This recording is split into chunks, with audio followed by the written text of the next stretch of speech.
Rise is boosting Wall Street. That's our top story today on the Wall Report. I'm your host, Greta Wall. And the major indices are all rallying in today's session as the Dow looks to snap an 8-week losing streak. And these gains come on the heels of a string of strong retail earnings this morning. Macy's shares surging nearly 17% today after beating fiscal Q1 expectations and raising its full-year profit outlook.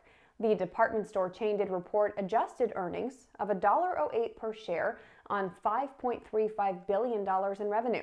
That was better than analyst expectations on the top and bottom line. Like Nordstrom, Macy's said it saw an increase in customers shopping for special occasions like weddings. The company now expects adjusted fiscal 2022 earnings of $4.53 to $4.95 per share, and revenue between $24.46 billion to $24.7 billion. And Dollar Tree is also rallying more than 18% today after reporting better than expected Q1 earnings and lifting its guidance. The discount store chain reported adjusted earnings of $2.37 per share on $6.9 billion in revenue. That topped analyst expectations on the top and bottom line. Same-store sales jumped 4.4% year over year versus analyst expectations for a 2.2% gain. The company did forecast consolidated net sales will range between $27.8 billion and $28.1 billion this year, up from its previous guidance. And Dollar General shares are also jumping nearly 13% today after beating fiscal Q1 expectations and hiking its full-year guidance. The discount retailer reported earnings of $2.41 per share on $8.75 billion in revenue. That was better than analyst estimates on the top and bottom line. Sales rose 4.2% year over year, but the cost of sales did jump 6.5%. Dollar General did maintain its full-year earnings growth guidance at 12 to 14%, but raised its same-store sales growth forecast to between 3 and 3.5%. The company did also announce it will repurchase $2.75 billion worth of its stock this year. And Nvidia shares have turned higher, pairing earlier losses after beating fiscal Q1 expectations. The chipmaker did report adjusted earnings of $1.36 per share on $8.29 billion in revenue. Now that topped analyst expectations on the top and bottom line. Total sales rose 46% year over year, led by data center sales, which surged 83%. But Nvidia's outlook was weak. The company did forecast fiscal Q2 revenue of $8.1 billion, which was lower than analyst estimates. Nvidia's CEO said the company is facing a challenging macro environment. Now, VMware shares are rising in today's session after Broadcom did confirm it is looking to purchase the cloud computing company. Broadcom saying today it plans to buy VMware in a cash and stock transaction worth $61 billion.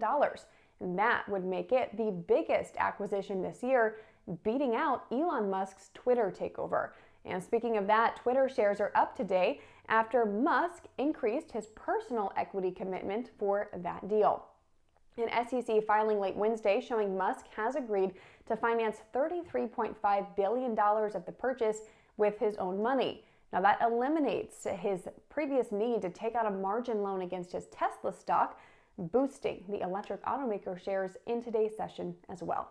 Now, oil prices are gaining in today's session on tight supply concerns.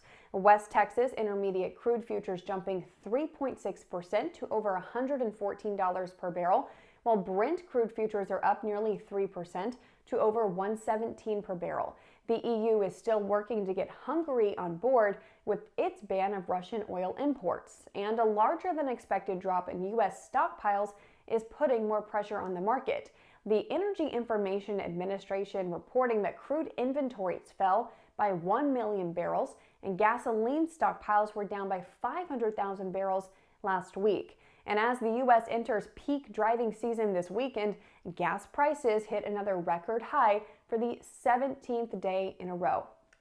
AAA showing the national average for a gallon of regular gas hit $4.60 overnight. And although that is the 17th straight record, the pace of those gains has slowed in recent days. The average price is up by just a penny since Monday, and that slowdown does come as gasoline demand has slipped.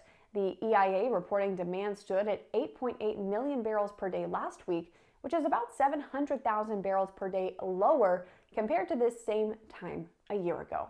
Now, in the economic data of the day today, weekly jobless claims fell more than expected.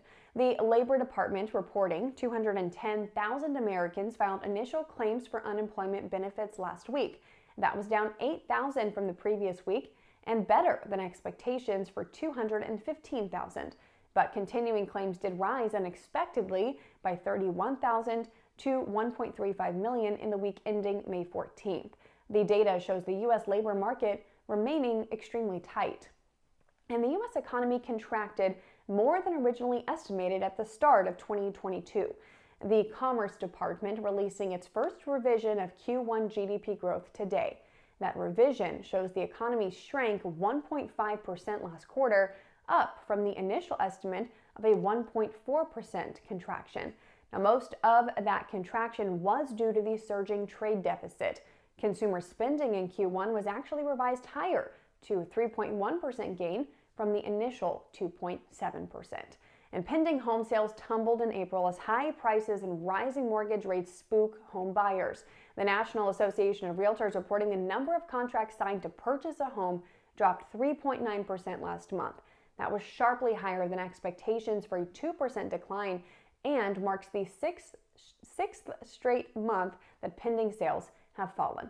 Now, these contract signings do represent sales expected to close in 30 to 60 days, signaling weak existing home sales in the months ahead. And looking ahead, focus will be on inflation. The Bureau of Labor Statistics releases the April Personal Consumption Expenditures Price Index, or PCE price index, tomorrow morning. And the core PCE price index is the Fed's preferred measure of inflation. That's expected to show core prices rose 4.9% year over year last month, which would be a slowdown from March. Be sure you're subscribed to my free daily newsletter, Coffee with Greta, to get a breakdown of that data in your inbox before the market open. There's a link in the description box to sign up. I'll see you all back here at noon for the Wall Report. Hit that subscribe button and give this video a like before you go.